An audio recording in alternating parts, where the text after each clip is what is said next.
नमस्कार, स्वागत है आप सभी का निवेश की एबीसीडी में। मैं हूं आपके साथ कविता थपलियाल। रिटायरमेंट के लक्ष्य की जब भी बात आती है तो अक्सर लोग अपनी प्रॉपर्टी या रियल एस्टेट इन्वेस्टमेंट पर ही ज़्यादा भरोसा दिखाते हैं। लेकिन अभी तक अगर आपने रिटायरमेंट की प्लानिंग शुरू नहीं की है और अगर आप केवल रियल एस्टेट पर ही निर्भर हैं, तो हम आपको बताना चाहते हैं कि आज इस शो के जरिए हमने लगाई है एनपीएस की पाठशाला। जी हाँ, नेशनल पेंशन सिस्टम आखिर किस तरह का निवेश विकल्प है, किस तरह के बदलाव इसमें आने वाले वक्त में आप देख सकते हैं, कैसे आपके रिटायरमेंट के लक्ष्य और आपके पेंशन का इंतजाम होता है एनपीएस के जरिए। इन्हीं तमाम मुद्दों पर विस्तार से और बहुत बारीकी से बात करेंगे। पीएफआरडीए के चेयरमैन हमारे साथ आज जुड़ रहे हैं, सुप्रतिम बंदोपाध्याय सर, बहुत बहुत स्वागत है आपका निवेश की एबीसीडी में और धन्यवाद आपने समय निकाला हमारी इस बेहद खास चर्चा में, जहां पर आज हम बात करने वाले हैं देश में हो रहे पेंशन रिफॉर्म्स के बारे में और कैसे लोगों के निवेशकों के रिटायरमेंट को सुरक्षित बनाने की कवायद पहले से शुरू थी, अब और अग्रसर हो गई है। तो बंदोपाध्याय जी, सबसे पहले तो आपके काम की सराहना जो अब तक पीएफआरडी ने किया है, लेकिन मैं थोड़ा सा सफ़र के साथ शुरुआत करना चाहती हूँ। ऐसे कौन कौन से माइलस्टोन्स हैं आपके मुताबिक जो पीएफआरडीए ने भारत के पेंशन रिफॉर्म के लिहाज से हासिल किए हैं और इस राह पर आगे बढ़ा है? धन्यवाद कविता जी, हमको बुलाने के लिए आपके चैनल में पेंशन के बारे में बात करने के लिए, क्योंकि पेंशन बहुत ही एक इम्पॉर्टेंट आइटम है हमारे लाइफ में। लेकिन चैलेंजेस वही है सबसे बड़ा कि यहाँ सबसे प्रॉब्लम जो है वो है फाइनेंशियल अवेयरनेस की। आपने माइलस्टोन्स के बारे में बताया, तो मैं सोचता हूँ कि इसका सबसे बड़ा माइलस्टोन है जब पीएफआरडी के बारे में सोचा गया था, पेंशन रिफॉर्म के बारे में सोचा गया था वे बैक इन 2003-2004 में जब सोचा गया था, क्योंकि तब पेंशन जो माना जाता था गवर्नमेंट का दिया हुआ पेंशन ही, जो ओल्ड पेंशन स्कीम के नाम पे हम लोग जानते हैं, वही माना जाता था, जिसमें ये कंट्रीब्यूटरी स्कीम नहीं था। It was a defined benefit scheme.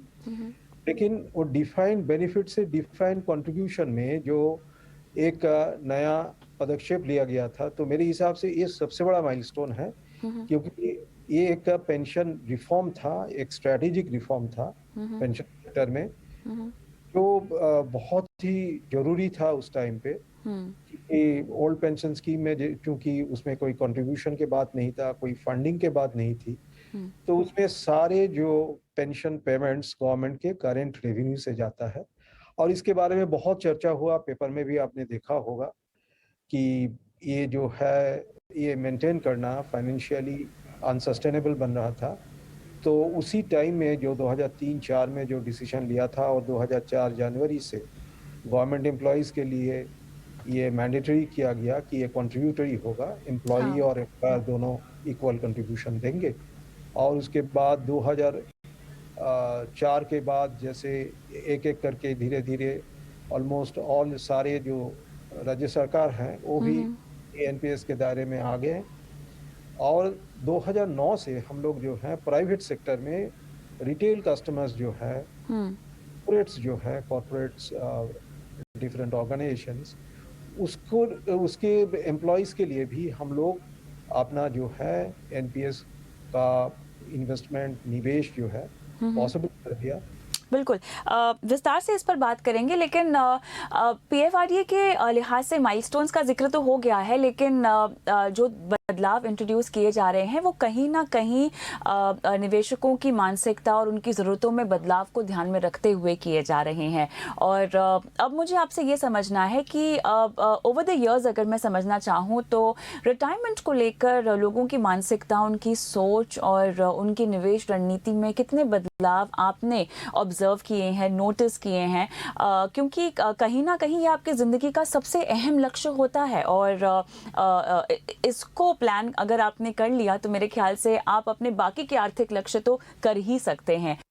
बड़े ही दुख की बात है कि आज भी लोग जो पेंशन के बारे में, अपने रिटायरमेंट के बारे में, अपने बुढ़ापे के बारे में सोच रहे हैं, ये सोच जब चालू होता है तब उनका जो वर्किंग लाइफ ऑलमोस्ट अंत में जब आ गया, मतलब लेट 40s में या अर्ली 50s में, वो सोचते रहते हैं हाँ अभी कुछ करना है।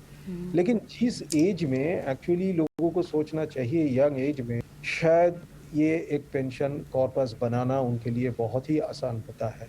हम्म, मैं ये नहीं कह रहा हूँ कि सारे लोगों के पास वो सुविधा नहीं है, वो आर्थिक संस्था नहीं है, हम्म, लेकिन ये सोच में चेंज लाना है और ज़रूरी लाना है कि यंग एज से ये लोग चालू करें। हम्म, अब मैं ऑनलाइन सेशंस बहुत सारे इंडस्ट्री बॉडीज़ के साथ भी अटेंड करता हूँ। वहाँ हम ओके, लोग आधा घंटा हम्म, सेशन हो जाने के बाद हम्म, इंडिविजुअल क्वेश्चंस लेते हैं। इस हम्म, तरह का एक सेशन में एक क्वेश्चन आया था, हम्म, आज भी वो मेरे मन में है। हम्म, अभी वो 50 साल के हैं, तो उन्होंने पूछा, मेरे पास अभी 10 लाख मैंने इकट्ठा किया है एनपीएस हम्म, के जरिए, हम्म, और मैं 60 साल में रिटायर हो रहा हूँ, 10 साल मेरे हाथ में है हम्म, और मेरे को 40,000 की पेंशन चाहिए। हाँ, तो और कितना पैसा मैं इकट्ठा करूँ? हम्म, हम लोग एक उसका जोड़ करके देखे कि क्या हो सकता है। तो उसके बाद देखा कि 80 लाख का उनका कॉर्पस बनेगा, तब 6% के हिसाब से जो पेंशन मिलता है, हम्म, तो करीब-करीब 4,80,000 होता है। हम्म, अब साल में तो 40,000 का पेंशन उनका बन जाएगा। सही बात लेकिन है। उसके लिए उनको अभी 10 साल में 70 लाख रुपया जमा करना है। ये पॉसिबल है क्या? हम्म, तो अगर यही जो क्वेश्चन है, ये सवाल है, अगर वो 20 साल पहले पूछे होते, सही बात तो है। आसान से सिर्फ 80 नहीं, हम्म, उस पर भी वो इकट्ठा कर सकते हैं, हम्म, और कर सकते थे, लेकिन हम्म, अनफॉर्चुनेटली नहीं बना। नहीं, आप सही कह रहे हैं क्योंकि लोग रिटायरमेंट के बारे में जो आपने उम्र बताई है उसी के आसपास सोचते हैं और उससे पहले उन्हें लगता है कि तमाम आर्थिक जिम्मेदारियां हैं, पहले वो पूरी कर ली जाए, उसके बाद अंत में कहीं ना कहीं आप रिटायरमेंट के बारे में सोचते हैं। और भारत में कहीं ना कहीं रिटायरमेंट को लिहाज से अभी भी लोग जो है रियल एस्टेट को बहुत ज़्यादा तवज्जो देते हैं। अब अगर मैं प्रोडक्ट्स की बात करूं और जिक्र यहाँ पर एनपीएस का ही हो रहा है क्योंकि एक क्रांतिकारी इन्वेस्टमेंट इंस्ट्रूमेंट है ये रिटायरमेंट के लिए, बुनियादी तौर पर बहुत ठोस है। जब से लॉन्च किया गया है, जब से बाकी आम लोगों के लिए इसको शुरू कर दिया गया है, तब से हमने देखा है कि लोगों का भरोसा बहुत ज़्यादा रिटायरमेंट को लेकर इस प्रोडक्ट के ज़रिए बढ़ा है। और कहीं ना कहीं लोगों ने सोचना शुरू कर दिया है कि रिटायरमेंट के लिए आपको पैसे इकट्ठा करने चाहिए। अतिरिक्त टैक्स बेनिफिट भी मेरे ख्याल से जो दिया जा रहा है वो भी काफ़ी हद तक लोगों को पसंद आ रहा है। अब इस प्रोडक्ट को और कितना लचीला बनाने की तरफ आप बढ़ रहे हैं, हमको इस बारे में बात करनी चाहिए। अभी जैसे कुछ-कुछ जो इम्पोर्टेंट चेंजेस, उसके बारे में मैं आपके चैनल के थ्रू सबको बताना चाहूँगा। एक तो है, हम लोग ने बहुत फ्लेक्सिबिलिटी दिया ताकि ये एनपीएस का अकाउंट जो सब्सक्राइबर है उनके कंट्रोल में रहे। ओके, उनके हिसाब से वो अपना कंट्रीब्यूशन बढ़ा सकते हैं, ओके, ज़रूरत पड़े तो घटा भी सकते हैं।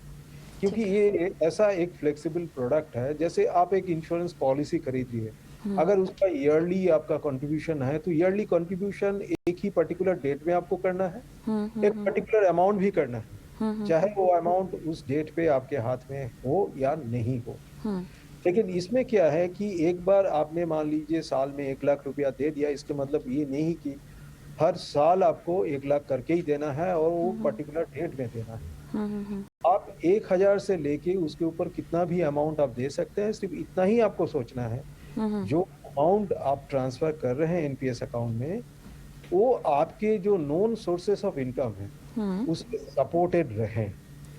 और दूसरा क्या है कि हम लोग इसमें जो है उनकी इन्वेस्टमेंट जो एलोकेशन है, हम्म, 3 एसेट कैटेगरी में जाता है, एक है इक्विटी, एक हम्म, है गवर्नमेंट सिक्योरिटीज और हम्म, एक है कॉर्पोरेट डेट, ये बेसिक कैटेगरी है। हम्म, तो अगर आप इसमें थोड़ा कम ज़्यादा करना चाहेंगे हम्म, अकॉर्डिंग टू द सिचुएशन, क्योंकि इन्फ्लेशन के हिसाब से भी आपको कभी ऊपर-नीचे करना पड़ेगा। सही बात है।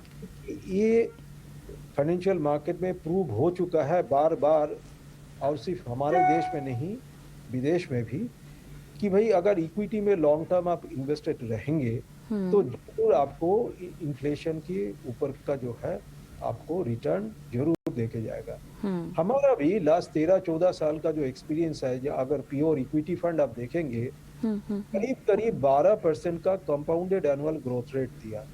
और हाँ, ये है आपके सारे जो है ब्लू चिप कंपनीज़ में इन्वेस्ट हम्म, है, सारे लार्ज कैप कंपनीज़ में।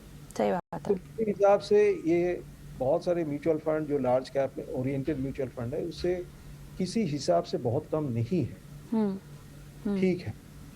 और इवन डेट प्रोडक्ट्स में भी करीब कॉर्पोरेट बॉन्ड में 9.2 9.3% ये 13-14 साल का हिसाब है। इवन जो सबसे सेफ इन्वेस्टमेंट है गवर्नमेंट सिक्योरिटी, उसमें भी 8.6 8.7% का रिटर्न आ रहा है। हुँ, तो आज भी आप इन्फ्लेशन रेट देखिए, इन्फ्लेशन बहुत ऊपर जा रहा था, लोग एफडी में सेफ समझ के इन्वेस्ट करते हैं।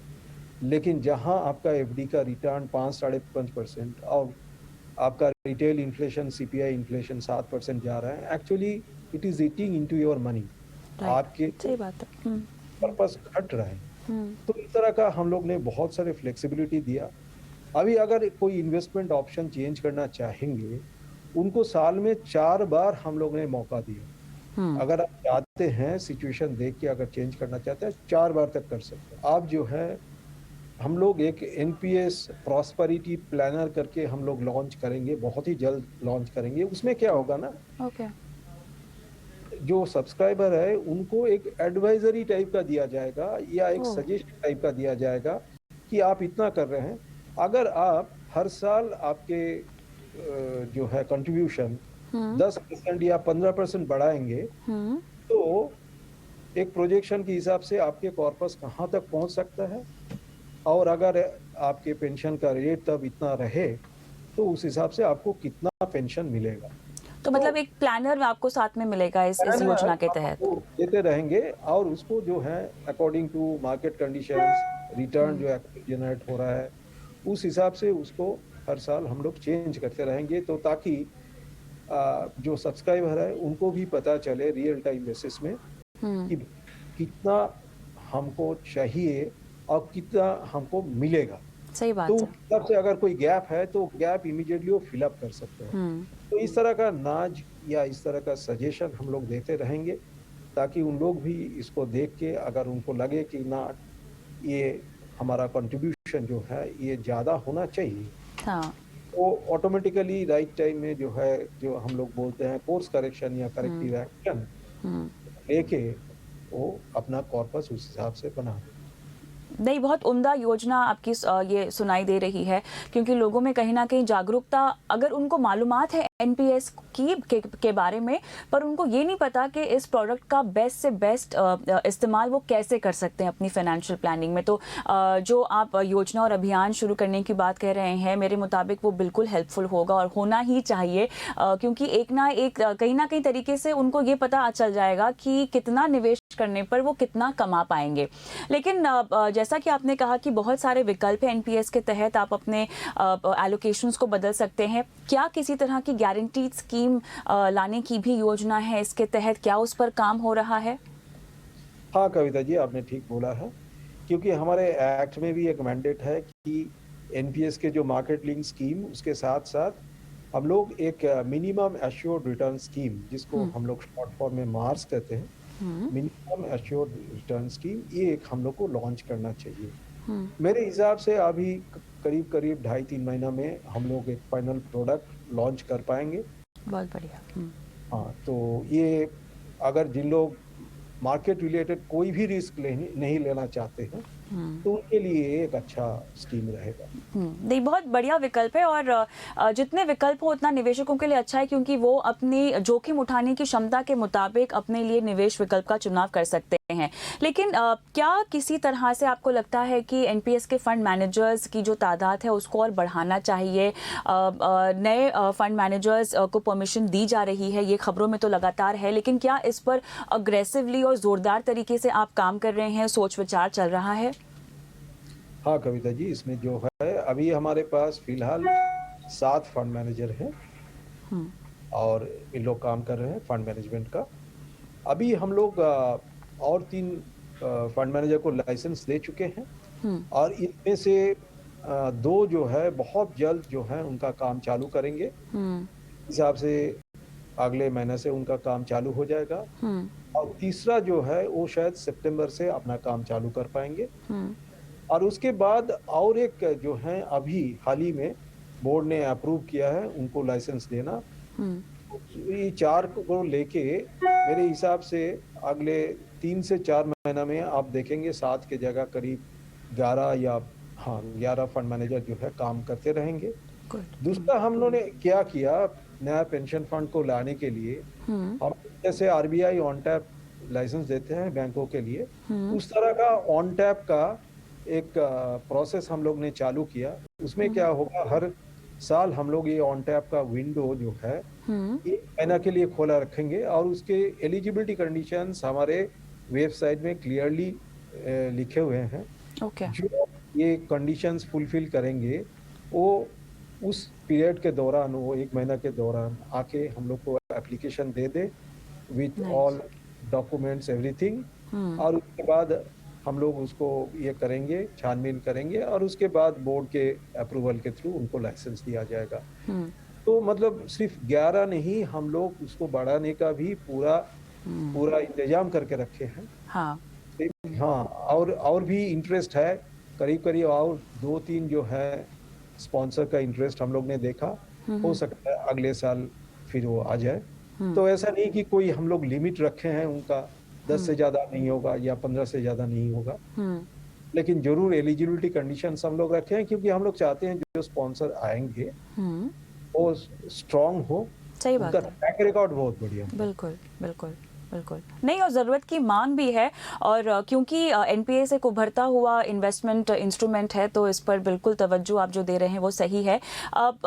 क्या हम डिजिटली भी एनपीएस को और मजबूत होता देख रहे हैं, क्योंकि आप वैसे ही बहुत ज़्यादा काम कर रहे हैं ऑनलाइन, तमाम तरह के बैंकों के साथ तालमेल बैठाना, और बेसिकली एक निवेशक को उसके डेटा को लेकर और तमाम तरह की ट्रांजैक्शंस को लेकर जो एक्सेस की ज़रूरत होती है, हम देख रहे हैं कि एनपीएस को अगर ध्यान में रखा जाए तो बहुत तरह की आसानी को इंट्रोड्यूस किया जा रहा है। लेकिन अगर मैं खाका समझना चाहूँ कि डिजिटली आप एनपीएस को कितना और दुरुस्त बनाना चाह रहे हैं, तो उस पर किस तरह का काम चल रहा है? हाँ, ये एक्चुअली हमने एक ऑनलाइन चैनल अपने आप जो है पीएफआरडी के तरफ से ही हम लोग चालू किया था। ये चैनल हम लोग ने चालू किया था 2016-17 के बीच में, लेकिन इनिशियली ये चैनल बहुत ज़्यादा इफेक्टिव नहीं था।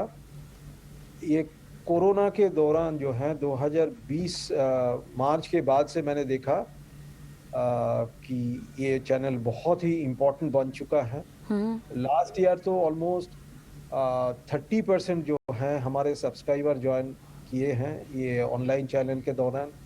और कविता जी, मेरे को बोलने में कोई प्रॉब्लम नहीं है। ये ऑनलाइन चैनल के हेल्प से हम लोग ने देखा, इवन 2021 हो या 21-22 हो, दोनों साल में कम से कम 3-4 कोरोना के वेव हम लोग ने देखा कितना रेस्ट्रिक्शन था मूवमेंट में, लेकिन किसी भी एक महीना ऐसा नहीं गया जो corresponding month of previous year, मतलब प्रायर टू पैंडेमिक, इससे कम गया है नेगेटिव। हर मंथ में हम लोग पॉजिटिव वेरिएशन देखा।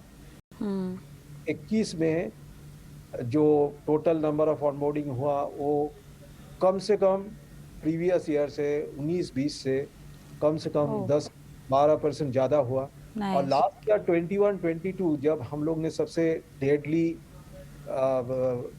मतलब सेकेंड वेव देखा था, आपको याद होगा बिगिनिंग ऑफ द ईयर अप्रैल से जून तक बहुत ही प्रॉब्लमेटिक था। उसके बावजूद भी 2021 के कंपैरिजन में 21-22 में 65% ग्रोथ हुआ एनपीएस में ऑनबोर्डिंग। नहीं तो, बिल्कुल, और ये आपके मेहनत का ही एक तरह से हम कह सकते हैं फल मिल रहा है।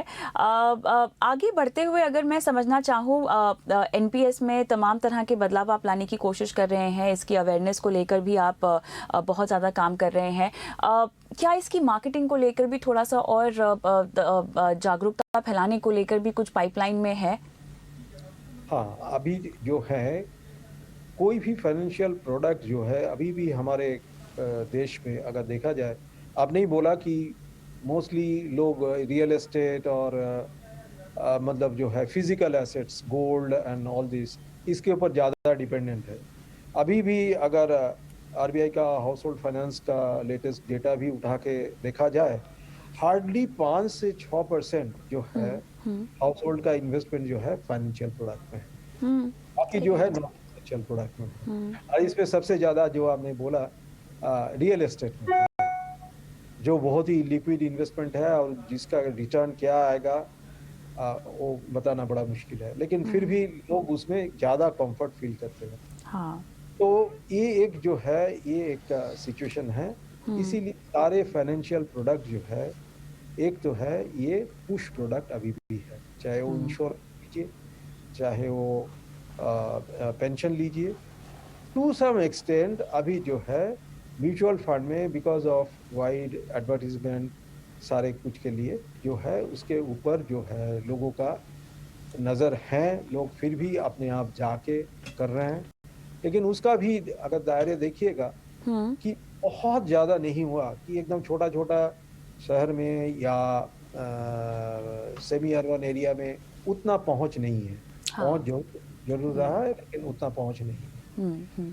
तो ये पुश प्रोडक्ट जो है इसको पुश करने के लिए आपको स्ट्रॉन्ग डिस्ट्रीब्यूशन चैनल चाहिए। सही बात है। डिस्ट्रीब्यूशन आपका कौन कर रहा है? अगर बेसिकली आज हम डिस्ट्रीब्यूशन चैनल के बारे में बात करें तो हमारे बैंक है, कुछ NBFCs हैं, कुछ हाउसेस है, बेसिकली गिने चुने यही जो है अबाउट 85-90 लोग हैं जो हमारे डिस्ट्रीब्यूशन करते हैं। लेकिन हम लोग ने सोचा कि ये काफी नहीं है, क्योंकि अभी इंश्योरेंस में भी जो उनका डिस्ट्रीब्यूशन का स्ट्रेंथ मोस्टली आता है इंडिविजुअल टायर्ड एजेंट से। तो हम लोग ने इंडिविजुअल को भी अलाउ किया है। लास्ट ईयर हम लोग ने हमारा गाइडलाइन जारी किया और हमारे डिस्ट्रीब्यूशन चैनल है जिसको हम लोग POP यानी कि पॉइंट ऑफ प्रेजेंस कहते हैं, हम लोग ने बोला वो अपने अंडर में ये इंडिविजुअल एजेंट्स को वो एम्पैनल कर सकते हैं। ओके। वो एम्पैनल कर सकते हैं, वो म्यूचुअल फंड डिस्ट्रीब्यूटर को एम्पैनल कर सकते हैं। हाँ। इस तरह का जिन लोग फाइनेंशियल प्रोडक्ट मार्केट में ऑलरेडी है उन लोग को एम्पैनल करके उनके थ्रू काम कर सकते हैं। दूसरा हम लोग ने क्या किया, इसको थोड़ा मोटिवेट करने के लिए हमारा जो डिस्ट्रीब्यूशन कॉस्ट था, जो हम कमीशन वगैरह देते थे, उसको बढ़ाया। ओके। ये तो नहीं है, ये मैं नहीं कहूँगा कि ये इंश्योरेंस या म्यूचुअल फंड में जितना मिलता है उतना हम दे रहे हैं, क्योंकि जो भी हम करते हैं हमारा मेन मुद्दा वही है, ये प्रोडक्ट कॉस्ट एफिशिएंट रहे, क्योंकि ये रिटायरमेंट के लिए तो कस्टमर को बहुत ज़्यादा कॉस्ट नहीं देना पड़े, लेकिन उसके अंदर भी जितना हो सके हम लोग इसका कमीशन भी बढ़ाए।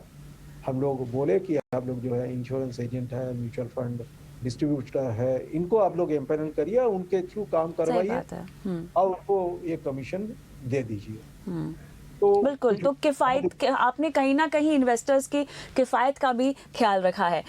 आखिरी सवाल आपसे पूछना चाहूँगी मैं, PF कंट्रीब्यूशंस में अब जो इक्विटी बाजार की भागीदारी बढ़ाने को लेकर फैसले लिए जा रहे हैं, काफ़ी इसका अच्छे से स्वागत किया गया है और आने वाले वक्त में हम इसको और कैसे बढ़ता हुआ देखेंगे? क्या कुछ गतिविधियाँ चल रही हैं जो आप अभी फ़िलहाल हमारे साथ शेयर कर सकते हैं?